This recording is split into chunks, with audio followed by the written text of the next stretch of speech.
अगला सवाल, मैं न खाता हूँ न पीता हूँ, बस रखवाली करके जीता हूँ, मैं कौन हूँ?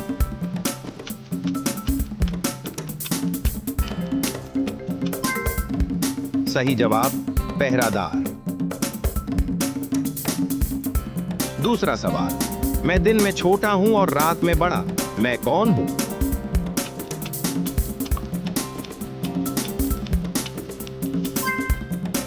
सही जवाब, साया। तीसरा सवाल, वो क्या चीज है जो जितनी ज्यादा निकाली जाए उतनी ही बड़ी होती जाए?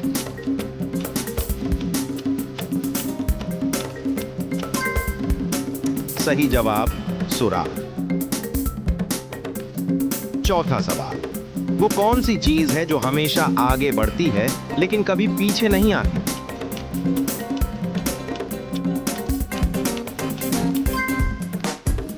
सही जवाब, वक्त। पांचवा सवाल, मैं सबके पास हूं लेकिन कोई मुझे नहीं देख सकता, मैं कौन हूं?